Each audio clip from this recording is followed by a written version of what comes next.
기도하겠습니다. 사랑의 아버지 하나님 감사합니다.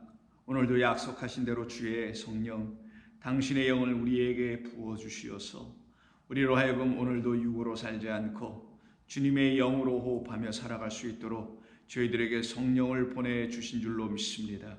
그 영에 의지하여 그 영에 이끌리고 인도함을 받아 이제 말씀의 자리에 들어와서 주의 말씀을 듣기를 원하옵나니 주님 들려주실 때에 이 말씀을 하늘의 거룩한 아버지의 그 음성 사랑의 소리로 들을 수 있도록 저희들의 영을 깨워 도와주시옵소서. 예수님의 이름으로 기도하옵나이다. 아멘. 자, 우리 하나님의 말씀 나눕니다. 이사야서 61장 1절로 3절입니다. 어제와 같은 본문인 이사야서 61장 1절로 3절입니다. 함께 봉독하겠습니다. 주 여호와의 영이 내게 내리셨으니 이는 여호와께서 내게 기름을 부으사 가난한 자에게 아름다운 소식을 전하게 하려 하심이라.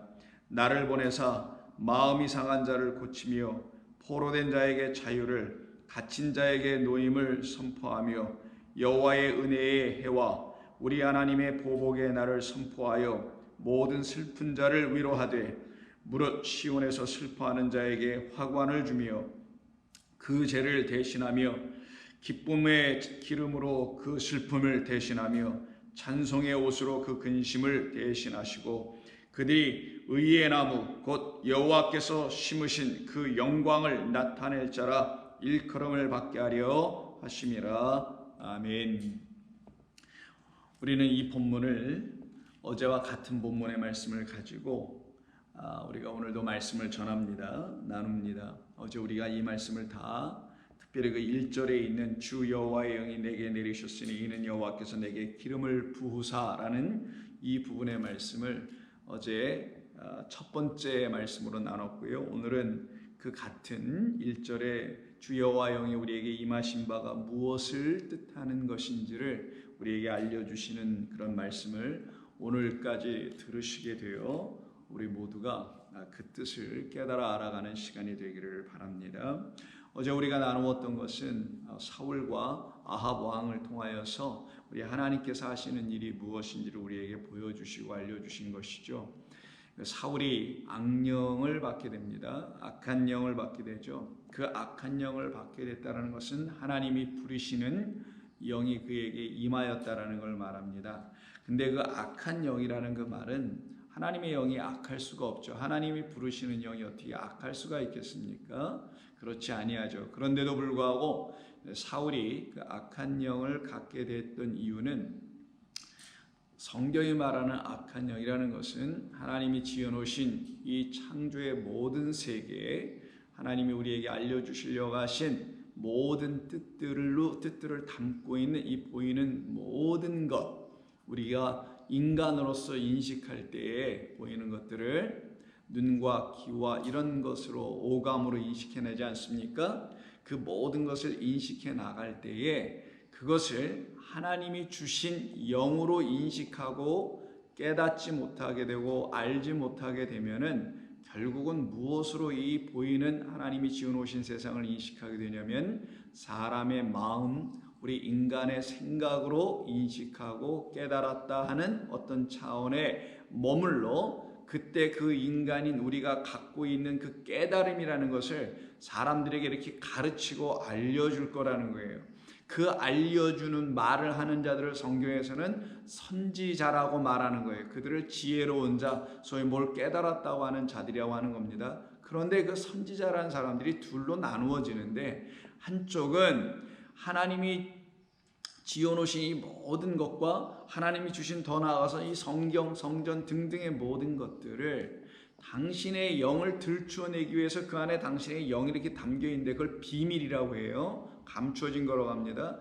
그것을 들추어내어 보여줄 수 있는 하나님의 영을 가진 선지자가 한편에 있는가 하면은 그렇지 아니하고 하나님의 영을 의지하지 아니하고 영이 있다라는 사실, 하나님이 이 모든 걸 지으셨다라는 사실조차도 인정하지 아니하여 인간이 스스로 존재하는 것이라 생각한 그 차원에서 이 세상을 바라보고는 그대로 하나님이 지어놓으신 이 세상을 사람의 마음과 생각으로 판단, 인식, 그래서 어떤 정의를 내릴 수 있는 세상은 이런 거야, 뭐는 이런 거야, 이런 인생은 무엇이야, 삶은 무엇이야, 뭐 등등 거기에 나가서 뭐 천국은 무엇이야, 지옥은 무엇이야, 영생은 무엇이야, 이런 것에 이르기까지 인간 스스로 어떤 말을 하더라는 거예요. 그걸 갖다가 악한 말을 가진 자, 하나님의 뜻대로 말을 갖고 있지 않고, 즉 하나님의 뜻대로 이 세상이 우리에게 어떤 말을 줄 건데,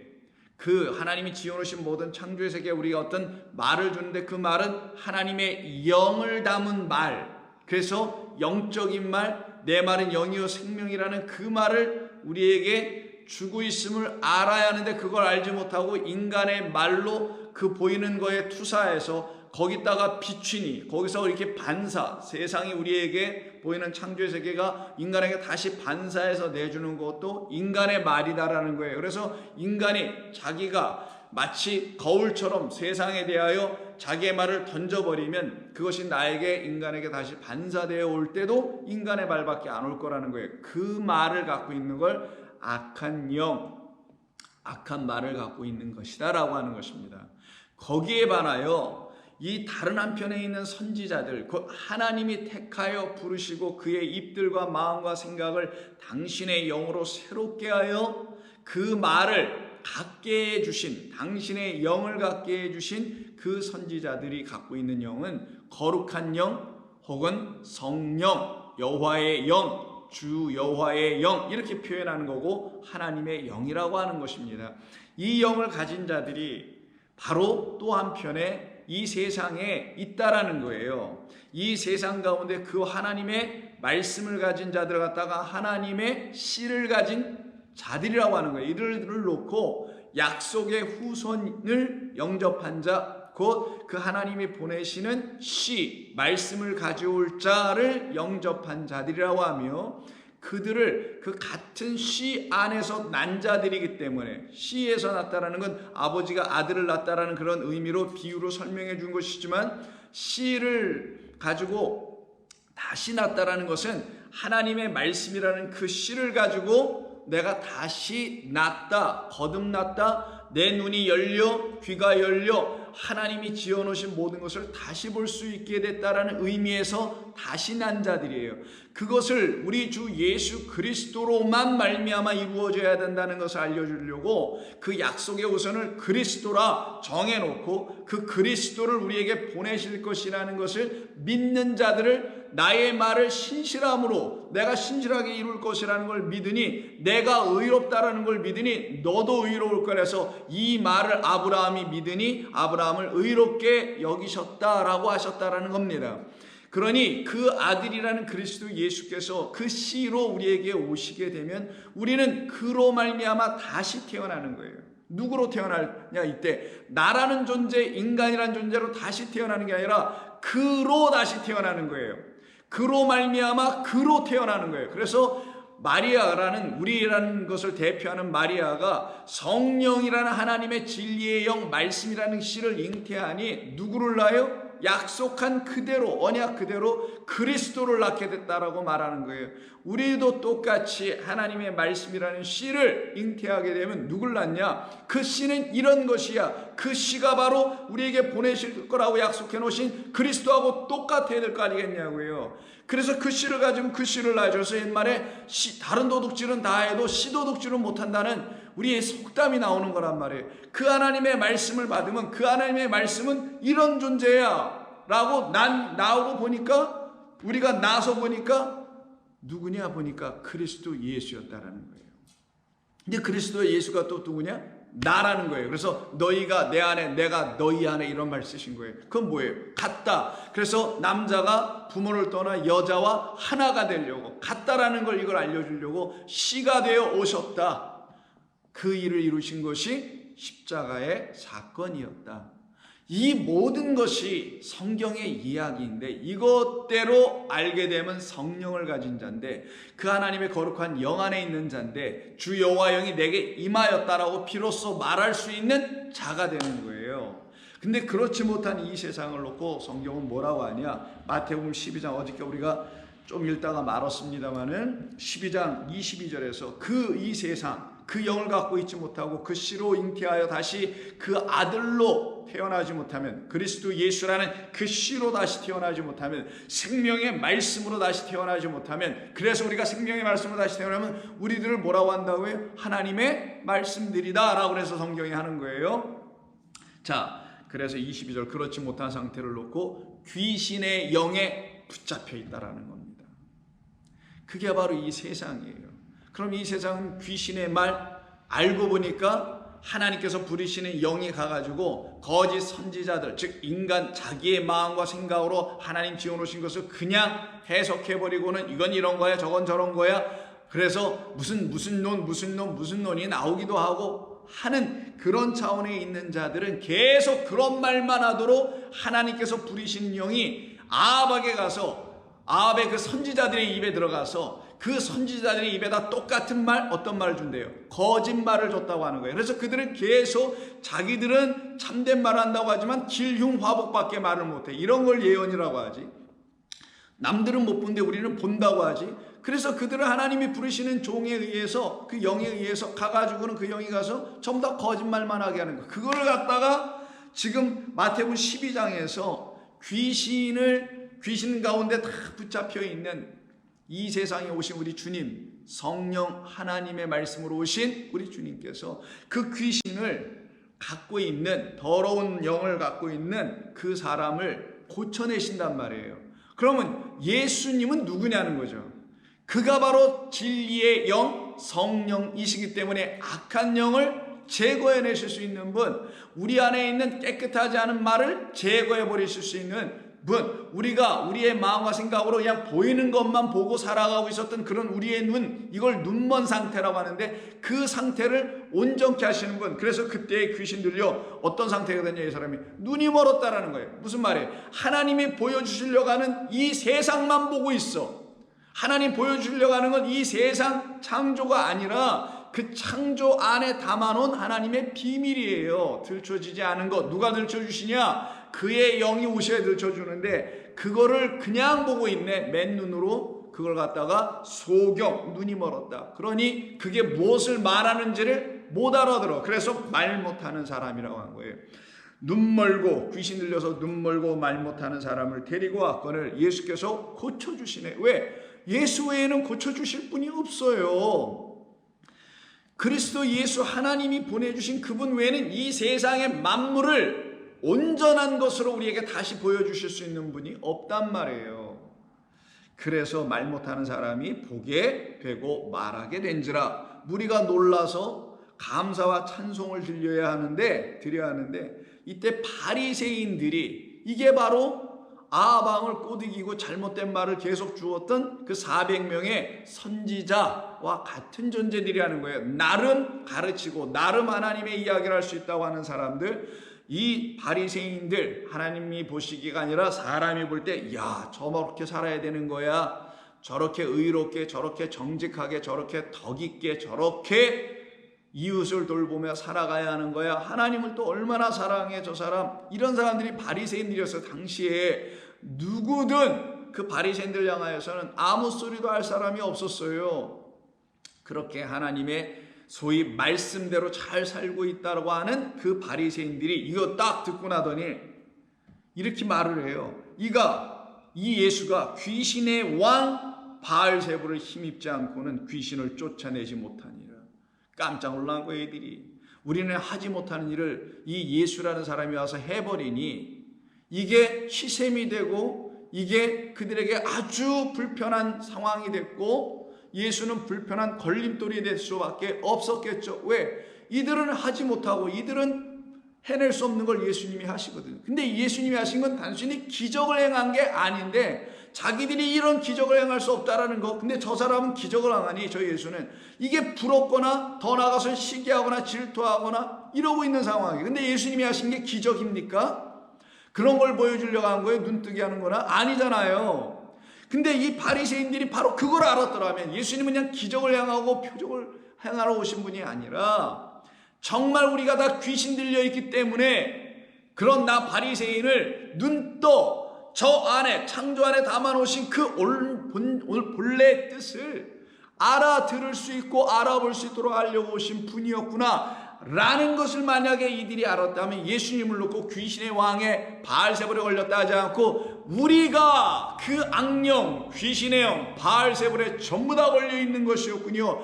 그러니 당신이 저 사람 온전케 하여 저 사람이 보고 이제 진리를 말하여 지금 많은 사람들이 그 얘기를 듣고 무리가 놀라는 것처럼 그래서 말씀하시고 약속하신 대로 당신이 정말 다윗의 아들로 자손으로 후손으로 씨로 제라로 오신 분이군요 라고 깨달아 고백을 했어야 되는데 이러질 못하고 있더라는 거예요. 그러면 지금은 혹시 그러지 않을까요? 이 신약 시대에 우리 예수님 시대에만이 아니라 지금은 그러지 않을까? 여러분 생각해 보세요. 예수께서 그들의 생각을 아시고 말하시죠. 이건 전에도 말씀을 드렸지만 너희들을 지배하고 있는 것은 옛뱀, 마귀, 사탄이라고 하는 그 용, 보이지 않는 너희들 스스로도 하나님을 섬긴다 하지만 너희들은 하나님이 아니라 용을 그려놓고 섬기고 있어. 그 용을 대표적으로 잘 섬기는 나라가 있잖아요. 제가 여러분에게 말하지 않아도 알고 있는 그렇게 고대인서부터 지금에 이르기까지 계속 그 용이나 섬기고 있는 자들, 그 사탄, 그 악한 영에 의해서 너희들이 이러고 있는 거야. 그러나 28절 내가 하나님의 성령을 힘입어 지금 귀신을 내쫓은 것이라고 너희가 알게 된다면 이렇게 말씀하시네요. 그러면 예수님이 당신을 들춰 좀 알려주시는 거잖아요. 힌트로 팁으로 좀 가르쳐 주시는 것이잖아요. 내가 누구라고 성령으로 온 것이라고 내 안에는 그 이 모든 것을 지으신 아버지께서 당신의 영을 담아 우리에게 너희들에게 보내주신 것이라고 똑같이 이 모든 만물을 지어서 우리에게 보내주신 것은 이렇게 주신 것은 그 안에도 영 아버지의 영이 있다라는 걸 가르쳐 주려는 거다고 같은 말이란 말이에요. 그런데 사람들이 그냥 나무가 영이야 무슨 곰이 영이야 아니면 용이 영이야 그래서 그런 것들을 섬겨. 그 수준 고대인들이 하고 있었다라고 하는 그 수준이나 지금의 현대인들이 하고 있는 것과 뭐가 다르겠냐고요. 만약에 그들 모두가 예수 그리스도로 말미암아 하나님의 영의 존재함과 하나님이 영으로 계시다는 것을 알지 못한다면 결국 같은 것이며 그 영을 갖고 하나님이 향하신 모든 것과 지어놓으신 모든 것을 보지 못한다면 똑같이 다 바알세불 그 귀신의 왕 악령에 걸려있는 자들일 수밖에 없다라는 것을 말하는 겁니다. 그래서 우리 주님께서 내가 하나님의 성령을 힘입어 귀신을 쫓아내는 것이면 하나님의 나라는 이미 너희 안에 임하게 된 거야. 하나님의 말씀이 진짜 나라 그 말씀으로 우리를 온전케 하는 나라 이 눈에 보이는 이 나라가 아니라 이 세상이가 아니라 이걸 통하여 성령이 너희들에게도 임하여 너희들 안에 있는 귀신을 완전히 몰아내게 되면 너희들 안에도 이 눈에 보이는 나라 눈에 보이는 세상이 너희 안에 들어오지 않고 하나님의 그 나라 보이지 않는 영원한 당신의 나라 그분의 나라가 너희 안에 이미 들어와 있을 거야. 나는 그 나라가 있음을 알려주려고 하는 거야. 곧 하나님이 이런 세상 나라를 지어놓으신 것은 이 자체가 비유고 이 자체가 교육용으로 만들어 놓으신 거 가르치는 도구로 만들어 놓으신 건데 무엇을 가르치시려고 한 거냐?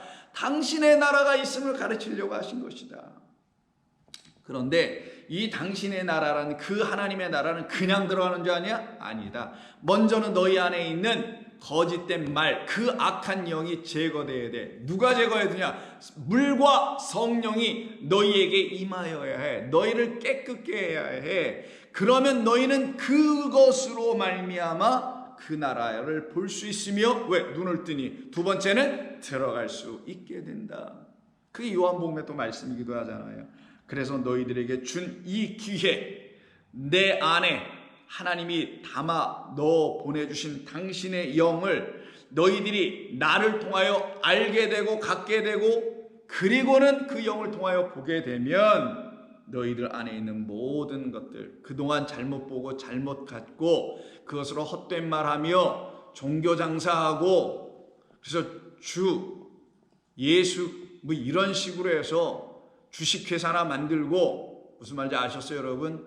여러분 주식회사 붙일 때 가로치고 주자 쓰고 걷다가 무슨 회사 쓰잖아요. 근데 지금의 교회들이 혹시 주자를 그렇게 써놓고 주 예수 주식회사로 만들고 있거나 하고 있다라면, 근데 너희가 그 일을 내가 누구인지를 모르고 내 영이 너희에게 없어서 그랬던 것뿐이었는데, 내가 보낸 십자가에서 너에게까지도 보내준, 죽이면서까지도 보내준, 왜? 그 육체가 쪼개져 나가야만 그 안에 영이 우리에게 오니 그 영은 생명이란다. 그래서 말, 영, 생명은 같은 거야. 그래서 그 영을 우리에게 보내주려고, 생명을 보내주려고 육이라는 생명을 끝나게 하고 우리에게 그 영을 주시는 그리스도 예수로 말미암아 성경을, 세상을, 모든 죄 오는 걸 다시 보게 되면 너희들의 천만 가지 억만 가지의 모든 죄도 내가 다 용서해줘.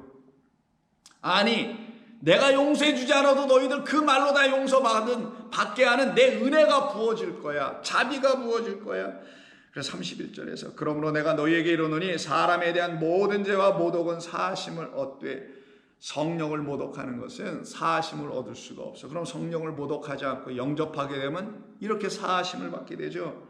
누구든지 말로 인자를 거역하면 사하심을 얻되, 누구든지 말로 성령을 거역하면 이 세상과 어느 세상에서 사하심을 얻지 못하리라 라고 하시면서 33절 이하에서 열매에 대한 이야기를 해요. 열매, 이때 열매가 나무가 맺는 열매잖아요. 근데 너희들은 지금 악한 나무로, 선악 나무로 맺고 있는 그 열매를 지금 백성들에게 거짓된 양식으로 주고 있다라는 거예요.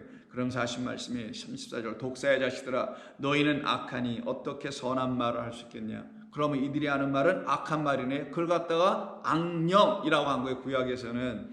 선한 말은 성령이에요. 이는 마음에 가득한 것을 입으로 말하기 때문이라. 선한 사람은 그 쌓은 선에서 선을 내고 라고 말씀하시며, 악한 사람은 쌓은 악에서 악한 것을 내느니라. 내가 너희에게 이르노니 사람이 무슨 무익한 말을 하든지 심판날에 이에 대하여 신문을 받으리니 내 말로 의롭다 할 수도 있다. 의롭다함을 받을 수도 있고 내 말로 정죄함을 받을 수 있다. 내가 갖고 있는 말이라는 게 나의 말이라면은, 즉 우리 주 예수 그리스도의 말을 우리가 갖고 그 말을 하고 있더라면 너는 그 말로 의롭다함을 받을 거야. 그런데 내가 하는 그 말이 내가 준 말이 아니라면 너는 정죄를 받아. 여러분, 이거는 자다가도 놀래서 깰 일입니다. 특별히 저와 같은 사람들은 말할 것도 없고요. 여러분들도 똑같은 거예요. 여러분들이 어떤 말을 갖고 있느냐는 거예요. 이거는 우리를 생사를 가르는 얘기예요. 어떤 생사? 이 땅에서 생사 정도가 아니에요. 영원한 생명, 영생과 영원한 형벌이라는 사망, 둘째 사망을 갈라놓는 이야기, 갈림길에 서게 하는 이야기예요. 우리 주님이 말씀하신 내 말이라는 게 뭐예요? 우리가 갖고 있다는 내 말로 의롭다함을 받는다는 말의 의미는, 내가 준 말이 내 말이 된다면, 성령이라는 말이 너의 말이 된다면, 그 성령이 주시는 말로 하나님이 지어놓은 모든 것을 알아가기 시작한다면 이런 말이죠. 그래서 우리 주님께서 그 밑에 43절에서 더러운 귀신이 사람에게서 나갔을 때, 이 사람에게 지금 나가자는 22절에서는 그럼 눈 떴죠? 그리고 말을 온전히 할 수 있죠? 자, 그 사람 온전해진 것 같아 보입니다. 그런데 이 귀신이 일단 나갔어요. 나갔을 때 물 없는 곳으로 다니며 쉬기를 구하되 쉴 곳을 얻지 못하고 이에 이르되 내가 나온 내 집으로 돌아가리라 하고 왔어요. 그게 누구겠어요? 사람이죠. 사람에게 다시 왔어요. 근데 그 집이 비고 청소되어 수리되었거늘, 비고 청소되어 수리돼. 이게 바로 무엇을 의미하냐면 하나님의 것으로 채워지지 않은 그 빔으로 그냥 있어. 귀신만 나간 거야. 성령으로 충만하지 못해. 하나님의 말씀으로 다시 채워지지 못해서 남보기엔 깨끗하여 있고 수리되어 있는 것 같아 보이나 여전히 비어 있어. 아직 채워지지 않았다라는 거예요. 그러면 어떻게 되냐? 이에 가서 저보다 더 악한 귀신 7을 데리고 들어가서 거하니 그 사람의 나중 형편이 전보다 더욱 심하게 되느니라. 이 악한 세대가 또한 이렇게 되리라. 우리 주님의 경고예요. 이게 바로 누구였냐? 안타깝게도 오늘 우리가 어저께도 말씀드린 사울이었던 것이죠. 그래서 이 말을 하니까 이 사람들이 이 말을 듣고서 아유 그게 맞네요 라고 영접하고 예수님을 환영한다는 얘기가 그 뒤에 붙질 않아요. 전혀. 어떻게 합니까? 예수님을 더 해하고 죽이려고 모의하고 결국 십자가에다 죽이죠. 그러면 십자가에 죽이는 그 사람들, 바리새인, 제사장, 서기관 등등의 종교인들 있지 않습니까? 그 사람들은 예수님을 십자가에 넘겨 죽이는 자들이 되죠. 그걸 갖다 성경은 뭐라고 하냐? 육이 영을 죽이는 것이다라고 해요. 육으로 난 자들은 인간 육으로만 이 세상과 하나님을 보고 있고 종교 생활하고 소위 신앙 생활하고 믿음 생활하기 때문에 그 육으로 난 자들은 성령으로 난 자, 이 육으로 세상을 보지 아니하고 하나님의 영으로 세상을 보아 다시 난 자, 이들을 어떻게 하냐? 그냥 놔둘까요? 아닙니다. 우리 예수님 그냥 놔뒀나요? 아니죠. 마찬가지로 박해하느니라. 그래서 여러분 갈라디아서 4장 29절에서 그러나 그때에 육체를 따라 난 자가 성령을 따라 난 자를 박해한 것 같이 지금도 그러하다, 이제도 그러하다. 성경이 무엇을 말하려고 한 것이냐라고 사도 바울이 그 밑에 붙이는 거예요. 그러면 이 일곱 귀신 들린 상태에 있다가 온전해져야 할 우리들, 그래서 진리의 영이 들어오셔야만이, 일곱 영이 들어오셔야만이 온전해야 될 우리들, 그런데 그 일곱 영은 들어오지 아니하고 귀신만 나가 따라고 생각하고 있는 사람들에게 반드시 어떤 일이 벌어진다고요? 일곱 더 악한 귀신이 들어오더라는 거예요. 그 상태, 이 상태에서 결국은 어떻게 하겠어요? 나 일곱 귀신, 곧 자기는 귀신이라고 생각하지 않겠죠? 영이라고 생각하겠죠? 그 악한 영으로 성령으로 다시 난 자들 어떻게 해요? 박해하리라고 한다고 했죠. 그래서 다시 사무엘상 19장에 가서 보시면 16장에 사울이 어떻게 됩니까? 다윗이 기름 부음 받은 이후에 사울이 어떻게 돼요? 악령이 들어와서 심히 곤란함을 갖게 되죠. 그때 다윗이 그를 수금으로 고쳐내줍니다. 근데 18장에 가서 또 한 번 이루어져요. 그때 보니까 17장에서는 골리앗을 죽이는 것 때문에 다윗은 만만이요, 그 다음에 자기 사울은 천천히란 말을 들어서 이게 부해가 나가지고 견딜 수가 없어서 결국 또 죽이려고 해요. 그때 또 악령이 또 들어오네요. 그걸로 끝난 줄 알았더니 또 해. 왜? 자기 안이 계속 비어 있으니까. 그래서 거길 누가 계속 들어와요? 악한 말을 해주는 자들의 소리를 듣고 그 영을 계속 받고 있네. 그 상태를 다시 보여주는 이야기가 사무엘상 19장 1절입니다. 사울이 그의 아들 요나단과 그의 모든 신하에게 다윗을 죽이라 말하여. 이게 바로 뭡니까? 바리새인들이, 제사장들이 예수님을 죽이려고 하는 것과 똑같은 모습을 미리 그려낸 것뿐이에요. 왜? 다윗, 그리고 다윗의 자손이고 다윗을 반대하고 있는, 죽이려고 하는 사울, 그리고 다윗의 후손으로 이 땅에 오신 그리스도를 죽이려고 하고 있는 바리새인들은 이렇게 짝으로 똑같이 우리에게 설명해 주고 있는 것뿐인 거예요. 그때 이걸 놓고 뭐라고 하냐?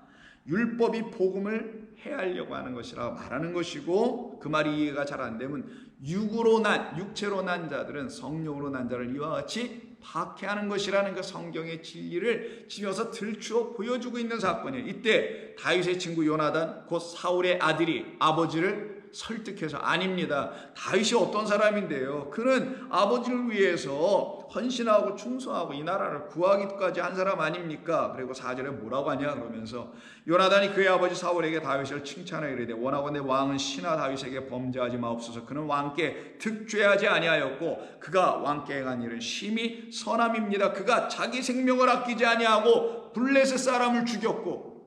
이게 뭐예요? 율법으로 하나님을 모독하고 있는, 그래서 우리 만군의 여호와를 모독하는 너 누구냐라고 다윗이 그를 물매로다가 던져서 쓰러뜨리는 일이 벌어지잖아요. 그게 무엇을 말하는 거냐면 블레셋 이 장수는 바로 율법으로만 무장하여 하나님의 영, 성령을, 아까 마태복음 12장 기억하시죠? 모독하고 있는 바리새인들의 아비 역할하고 있는 자, 그들은 똑같은 라인에 있는 거예요. 가인의 후손처럼. 그가 바로 여기서 다윗으로 설명되고 있는 거예요. 거기에 대하여 블레셋 장군 골리앗으로 설명되어 있는 것이고, 거기에 대하여 다윗은 누구냐라는 걸 요나단이 가르쳐줘요. 자기 생명을 아끼지 아니하고 그를 제거한 자다. 자기 생명을 아끼지 아니하고 우리 안에 있는 블레셋 장수 골리앗, 그 율법으로 무장되고 있는 우리의 눈, 육으로 무장하여 그냥 판단하고 보고 신앙생활하고 있는 우리를 위하여 죽으신 분, 생명 아끼지 않고 죽으신 분은 십자가의 예수밖에 없어요. 우리 주님밖에. 그걸 설명하는 거죠. 생명을 아끼지 아니하고 블레셋 사람을 죽였고 여호와께서 온 이스라엘을 위하여 큰 구원을 이루셨으므로 우리를 위하여 온 땅을 위하여 큰 구원을 이루신 우리 주님, 왕이 이를 보고 기뻐하셨거늘 어찌 까닭 없이 다윗을 죽여 무죄한 피를 흘려 범죄하려 하십니까? 이 말을 사울이 듣고 전과 같이 하지 않고 이제 새 마음을 갖고 그를 대해준다고 약속을 합니다. 그렇게 해서 잘 나가는 줄 알았더니만 8절에 또다시 전쟁이 일어나요. 그럼 누가 나가겠어요? 항상 전쟁은 누가 싸우는 거예요? 선언계에서 말한 전쟁은 여호와의 전쟁. 여호와의 전쟁은 누가 합니까? 아무나 가서 하나요? 아니죠. 여호와가 하시는 거고 여호와의 영을 갖고 있는 자. 그래서 사사기를 보면 사사들에게 다 여호와의 영이 임했다고 해요. 하나님의 영이 누구에게? 온니엘에게 임해, 기드온에게 임해 등등. 그들이 나가서 뭐합니까? 전쟁하죠. 그럼 하나님의 전쟁을 그들이 대신 하는 걸로 보여주는 한 예화들이잖아요. 그거는 즉 이 다윗이 전쟁에 또 나갑니다. 왜? 무엇을 알려주려고? 하나님의 영이 그에게 있다는 걸 알려주려고. 달리 말하면 이 전쟁은 하나님의 영을 갖고 있는 여호와의 전쟁이라는 것. 그래서 영적 전쟁이라는 것, 우리 안에 있는 육을 제거하는 전쟁이라는 것, 이 전쟁을 가르쳐주는 것뿐이지 무슨 이 세상 나라들끼리 전쟁하고 각축전을 벌이고 이러는 게 아니란 말이에요. 패를 둘로 나누어서 싸우고 하라는 게 아니란 말이에요.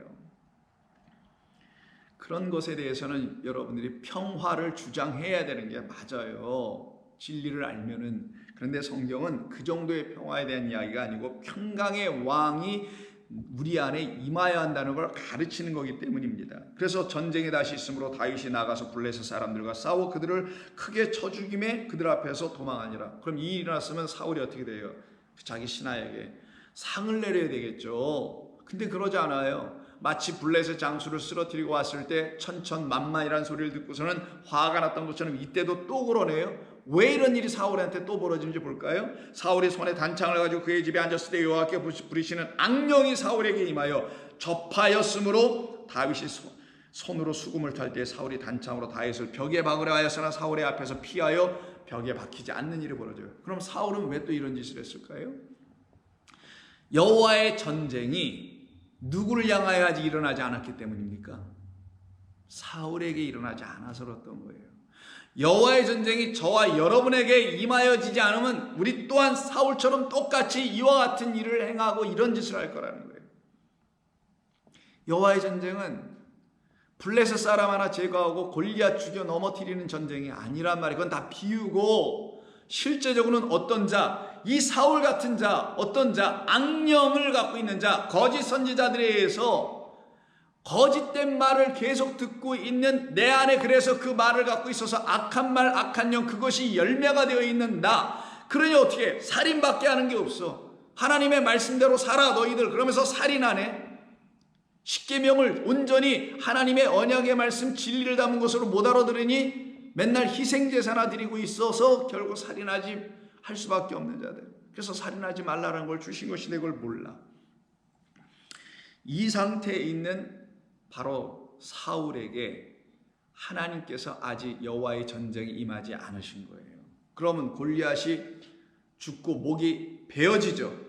그 머리가 날아가는 거예요. 그럼 그 머리를 누구로 대신?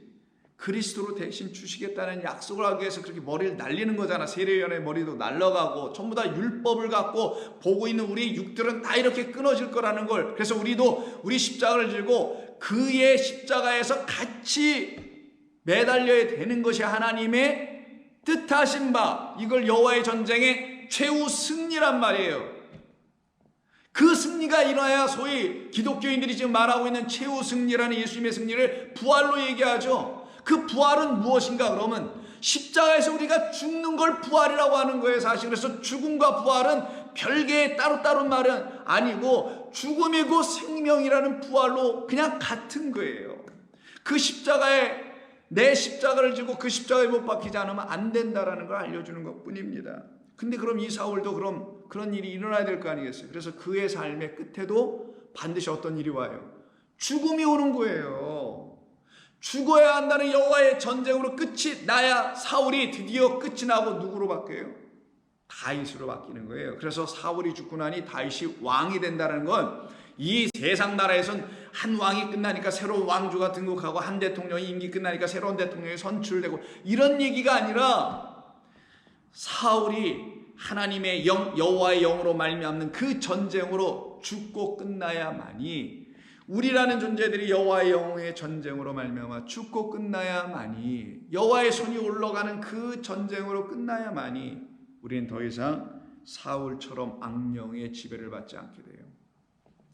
여기서 우리가 조심할, 제가 이건 노파심에 드리는 말씀인데, 세상이 말하는 악령, 무슨 무당, 박수, 신접한 자들, 이런 자들이 말하는 악령 아닙니다. 또 어떤 기독교 교회에서 말하고 있는 그런 악령을 쫓아내고 귀신을 추출해내겠다라고 이러는 그런 악령이 아닌 거 여러분 아시고 들으실 줄로 믿지만, 다시 한번 노파심에 드리는 말씀이니 그냥 그렇게 알고 계세요. 근데 이때 다윗이 뭐를 하더라? 수금을 또 튕기네요. 하프입니다. 하프를 또 하는 거예요. 아니 그럼 이 다윗은 이렇게 하프만 이렇게 연주를 하나? 계속해서 무려 16, 18, 19장 3번에 걸쳐서 이 수금을 왜 타는 거냐고요. 뭐 하는 걸까요? 똑같은 일을 계속하죠. 뭐예요? 그 말씀을 또 들려주는 거예요. 누구한테? 사울한테. 그래야 사울이 갖고 있는 악령이, 그 말씀이라는 진리의 영이 들어가서 제거하고 그를 죽이고 끝낼 것입니다. 그럼 수금은 무엇이냐? 하나님의 말씀을 진리로 들려주는 것을 수금이라고 하는 거예요. 그는 하나님의 말씀을 진리로 갖고 있지 못하여 조화롭지 못한, 온전하지 못하고 완전한 화음을 내주지 못하는 악한 수금으로 말미암아 듣고 있다라는 거에 반대편 대척점에 서서 온전한 화음, 하모니, 그래서 필하모니라고 하잖아요. 음악을. 그런 온전한 하모니를 가지고, 화음을 가지고 들려줘야만이, 즉 하나님의 말씀이 조화로운 말씀, 하나님의 말씀이 완전한 음을 우리에게 주는 말씀, 완전한 소리를 주는 말씀, 완전한 음성을 주는 말씀으로 들려주는 행위를 수금 타는 거라고 하는 거예요. 그래야만이 하나님의 말씀을 우리가 온전하게 들을 수 있게 되고 우리의 마음이 평안해질 수 있어요. 자, 음악으로도 생각해 보세요. 음악이 화성악이라는 게 있어요. 1도, 3도, 4도, 5도 이런 식으로 화성이 있잖아요. 거기에 맞춰서 키가 바뀌면서 A 키냐 B 키냐, 그러니까 도레미파솔라시도의 그 키가 바뀌면서 그 화성도 거기에 맞춰서 움직이는 거예요. 화성악을 알아야 여러분 작곡이 가능해지는 겁니다. 자, 음악은 그 정도로 얘기하고, 화성이 있다라는 거, 곧 뭡니까? 하나님이 지어놓으신 만물에는 소리가 있다라는 거예요. 그래서 모든 만물은 소리가 있어요. 나무에게도, 바람에게도, 들에도, 돌에도, 물에도 모든 게 소리가 있습니다. 하늘에 비가 내릴 때도 천둥이 소리가 없는 게 없어요. 근데 이 소리가 우리가 들을 땐 꽝꽝 무서운 것 같고 시끄러운 것 같고 이렇게 들릴 수 있지만, 어떤 동물이 울고 그럴 땐 무서울 수도 있지만, 이게 다 사실은 조화로운 소리들입니다. 그 소리가 이 세상에 가득한 것은, 그 어떤 소리를 우리가 들어도 그 소리들이 하나님이 들려주시는 소리로 듣게 되면 이게 다 조화롭게 들리고, 조화로운 소리를 듣고 조화로운 화음이 있는 소리를 들을 때는, 소위 좋은 음악을 들을 때는 여러분의 마음이 편안해지는 것과 마찬가지로, 여기까지가 하나님이 우리에게 보이는 것으로 비유해서 가르쳐 주신 거고, 이와 같이 하나님이 지어놓으신 세상과 하나님이 우리에게 써주신 이 성경이 우리에게 하모니, 말 그대로 온전한, 완전한, 듣기에 너무 좋은 소리로, 곧 하나님의 음성으로, 다른 말로 하면 영으로, 성령으로 듣게 된다면 우리의 마음이 어떻게 돼요? 쉼을 얻으리라, 평안해지리라 라는 것입니다. 이게 바로 수금을 타는 일이에요. 그러니 수금을 들어야 되는, 그 소리를 들어야 될 사람은 악한 영, 귀신 들린 영을 갖고 있는 이 세상 모두죠. 그거를 지금 예로 사울로 들어준 것 뿐이고요. 그래서 시편 49편에 고라의 자손이 성전 안에서 이렇게 선포하며 백성들에게 가르친 겁니다. 이들을 진리의 백성이라고 하는 거예요. 이렇게 된 사람을 고라같이 1절 뭇백성들아 이것을 들으라 라고 해요. 그럼 이것이 뭐냐고요. 그게 바로 수금으로 들려주는, 즉 하나님이 지어놓으신 모든 것, 보여주신 모든 것, 이것을 다시 이것으로 수금이 들려주는 그 소리로 하나님의 음성을 다시 들어라, 이런 뜻이에요. 자, 이것을 들으라. 세상의 거민들아 모두 귀를 기울이라. 귀천 빈부 귀천을 막노라고 다 들어라. 내 입은 지혜를 말하겠고 내 마음은 명철을 작은 소리로 읊조릴 것이다. 이것으로 들으라는 거예요. 지혜로, 명철은 뭐예요? 빈이니까 깨달은 마음, 깨달은 마음을 주신 지혜로 말미암아 깨달아서 이제 입이 열려서 말을 안 해. 그것도 큰 소리로 안 해. 작은 소리로 읊조려. 그러면서 하는 말이 4절입니다.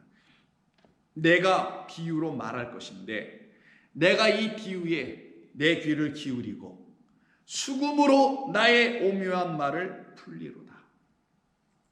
여기서 온전하게 이걸 번역하면 내가 비유에 내 귀를 기울이고 나는 수금으로 나의 오묘한 말을 풀 것이다, 이런 말이에요. 그러면 수금은 오묘한 말을 푸는 도구나요. 그럼 오묘한 것이 무엇이냐? 이게 오묘하다고 번역을 했으면 키다라는 단어를 번역한 건데, 이 키다는 첫 번째는 dark, 어둡다라는 뜻도 있고 difficult, 어렵다라는 뜻도 있어요. 깨닫기 어려운 말, 근데 그게 어두워, 감춰져 있다라는 거예요. 근데 거기에 빛이 비춰지면 이 어두운 것이 드러나겠죠. 무엇으로? 깨달아, 저게 그런 거여서 이렇게 알 수 있는 것으로. 그때는 어렵지 않게 되겠죠.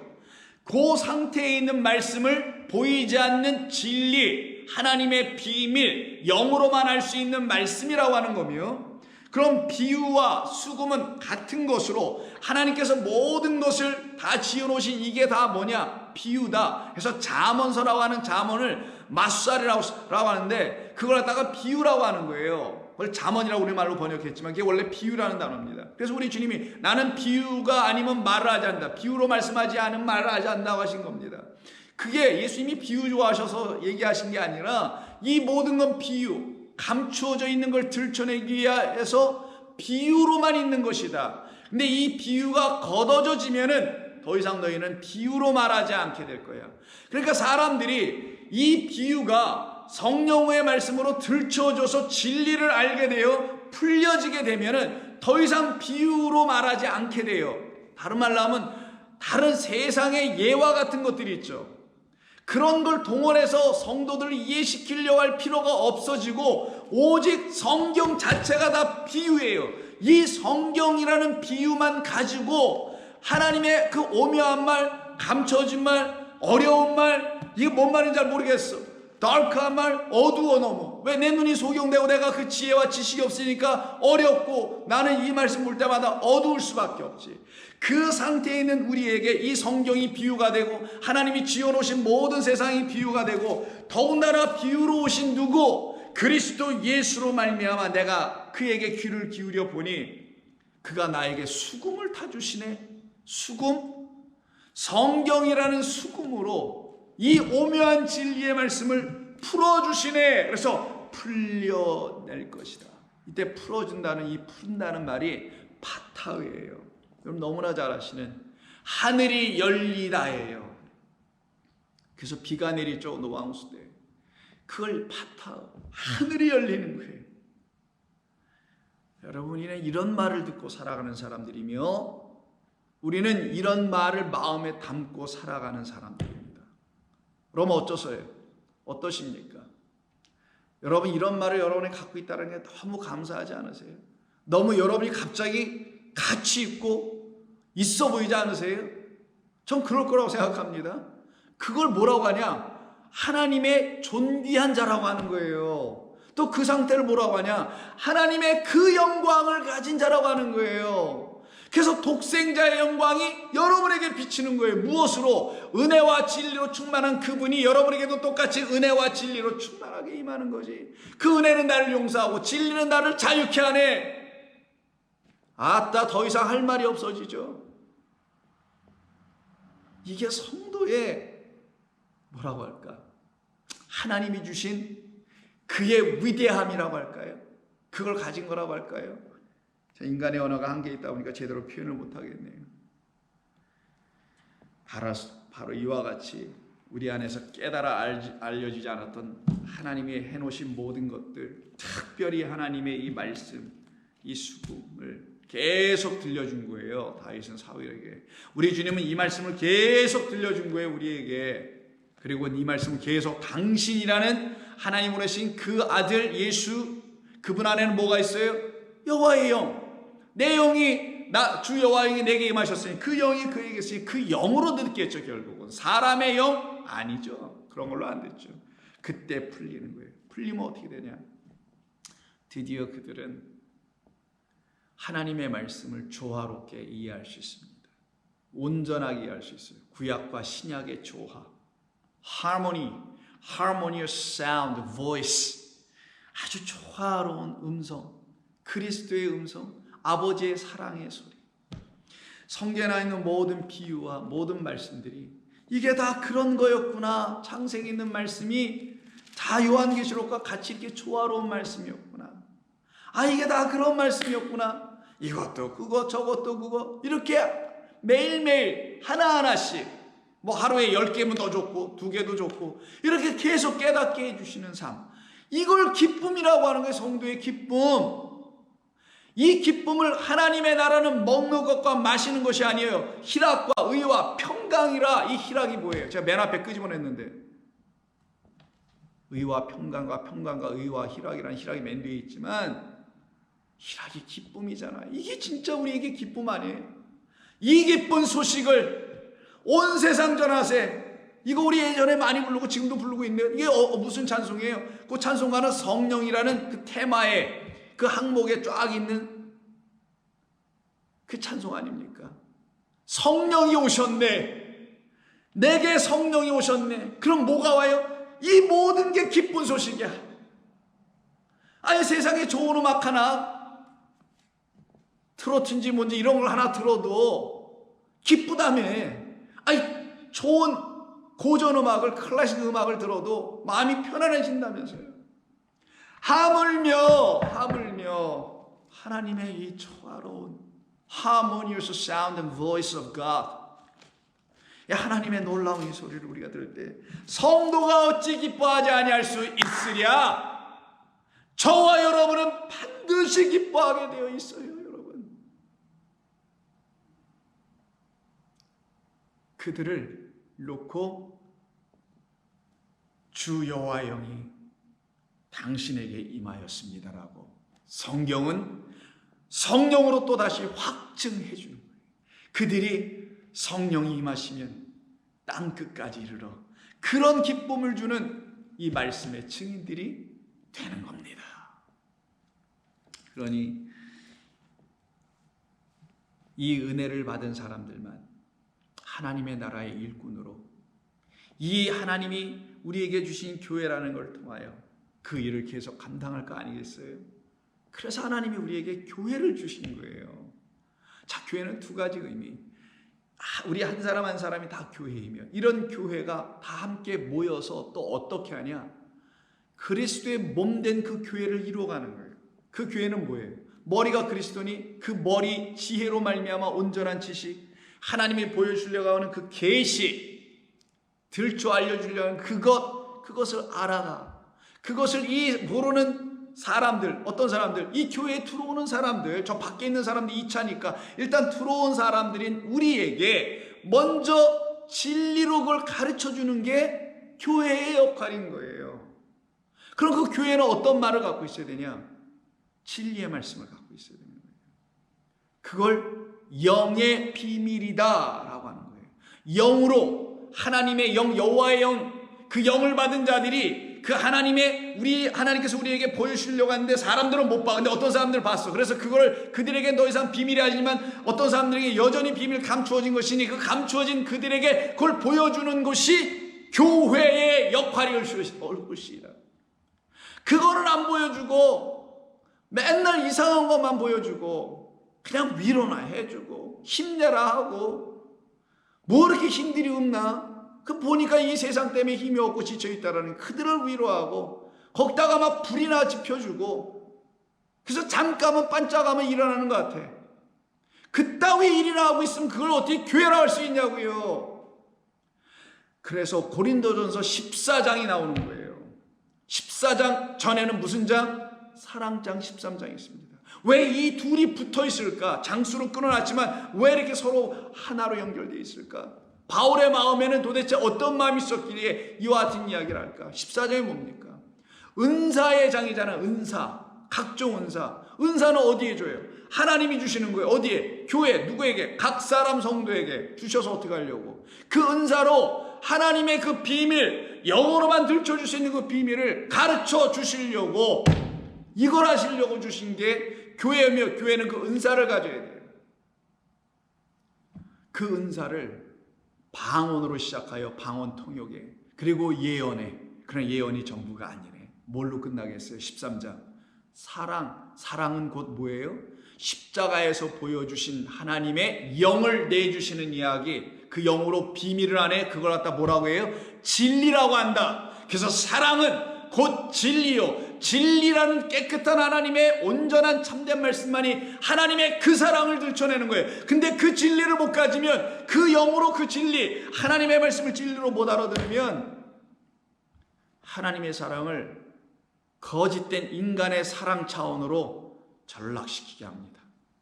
그래서 이웃이나 사랑하겠다라는 그런 말, 독지가 되는 교회가 되는 거예요. 그때는 독지가나 되는 자선사업이나 하는 그런 사랑, 이게 사랑입니까? 그런 사랑으로 끝내지 않으려고 방언에서 방언 통역으로, 이것도 은사, 방언도 은사, 방언 통역도 은사, 그리고 예언, 그리고 사랑. 그래서 14장 1절이 너희가 추구해야 될 것은 디오코, 사도 바울이, 우리 주님이 나를 끝까지 쫓아오셔서 내가 이제는 그에게 붙잡히면 내가 그 표대를 향하여 달려가고 쫓아가노라. 빌립보서 이렇게 얘기하죠. 그때 그걸 디오코, 박해하던 자가 이제는 박해받는 자로 바뀌어서 진리를 향하여만 달려가는, 그 나라와 그의 의를 향하여만 달려가는 디오코, 추구하다, pursue하다. pursuit of happiness가 아니라 pursuit of righteousness and His kingdom이에요. 그의 나라와 의를 추구하는 것. 그걸 갖다가 너희는 사랑을 추구하되 라고 시작합니다. 이 말씀은 또 오늘 다 못 끝내네요. 또 말이 길어져서 내일 또 다시 나누면서 주 여호와 영이 내게 임하셨다는 이 너무너무 중요하고 너무너무 위대한 이 하나님의 사건이 저와 여러분에게 이번 기회를 통하여 다 이루어지기를 간절히 바랍니다. 기도하겠습니다. 하나님 고맙습니다. 저희들에게 오늘도 주신 이 말씀 또 감사합니다. 우리 사랑하는 하나님께서 사랑해 주신 우리 귀한 성도님들, 그들 안에서 이 말씀이 이제는 성령이 다시 들려주는 말씀으로 들을 수 있도록 도와주시옵소서. 예수님의 이름으로 기도하옵나이다. 아멘.